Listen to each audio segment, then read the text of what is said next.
بسم اللہ الرحمن الرحیم۔ ناظرین، کبوتر کا انڈا کھانے سے دماغ تیز ہوتا ہے۔ سونف کھانے سے پیٹ خراب نہیں ہوتا۔ گوبھی کا سالن کھا کر دودھ پینے سے چہرے پر دانے نکل آتے ہیں۔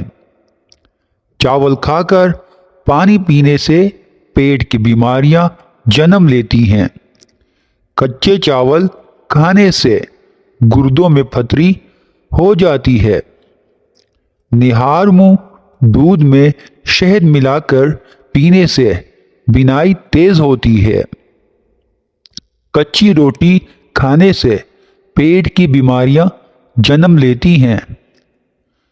نظر کی کمزوری کے لیے مچھلی کا سالن کھاؤ۔ الٹی گنتی گننے سے دماغ تیز ہوتا ہے۔ یاداشت کو تیز کرنا ہے تو نہار منہ کھجور کھاؤ۔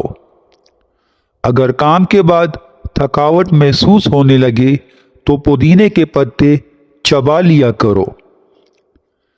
چائے کا استعمال جوڑوں میں درد کا باعث بنتا ہے۔ نہار منہ دودھ دینے والا پانی پینے سے چہرے پر کبھی بھی دانے یا چھائیاں نہیں نکلتی۔ ایک مرتبہ ہفتے میں پیشاب والی جگہ پر سرسوں کا تیل لگا لو، زندگی بھر بواسیر کا مسئلہ نہیں بنے گا۔ اگر آپ کے ہاتھوں کی جلد سیاہ پڑ جائے تو سونے سے پہلے لیموں کا رس لگا لیں۔ سوتے وقت کبھی ٹائٹ کپڑے پہن کر مت سوئیں، اس سے قبض کا مسئلہ ہو سکتا ہے اور نوعمر بچوں کی ہڈیاں بننا رک سکتی ہیں۔ موبائل کو اپنے پاس یا تکیے کے نیچے رکھ کر مت سوئیں۔ جوڑوں کے درد اور تکلیف سے نجات کے لیے مچھلی کھائیں۔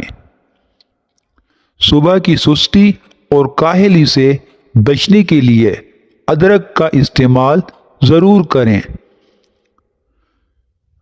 دمہ کی شکایت کی صورت میں پیاز کا استعمال بڑھا دینا چاہیے۔ کیا آپ جانتے ہیں روزانہ مسکراتے ہوئے 10 منٹ پیدل چلنا ڈپریشن کو دور کرتا ہے؟ یاد رکھیے، مردوں کے بانجھ پن کی بڑی وجہ نشہ اور سگریٹ نوشی وغیرہ ہے۔ نفسیات کا کہنا ہے جو بندہ زیادہ کھاتا ہے وہ پریشان سا رہتا ہے۔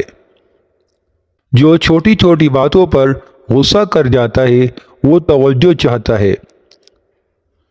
جو زیادہ سوتا ہے وہ بہت اداس ہے۔ انجیر کے استعمال سے گال گلابی ہوتے ہیں۔ معدہ ٹھیک ہونے لگتا ہے اور جسم میں طاقت آتی ہے۔ قبض اور بدہضمی دور ہوتی ہے۔ کلونجی کا استعمال زندگی میں ضرور کرو، اس میں موت کے علاوہ ہر بیماری کی شفا ہے۔ ناریل کے تیل میں لیموں کا رس ملائیں اور روزانہ لگائیں، اس سے ہونٹوں کی سیاہی بھی دور ہوگی اور ہونٹ گلابی بھی ہو جائیں گے۔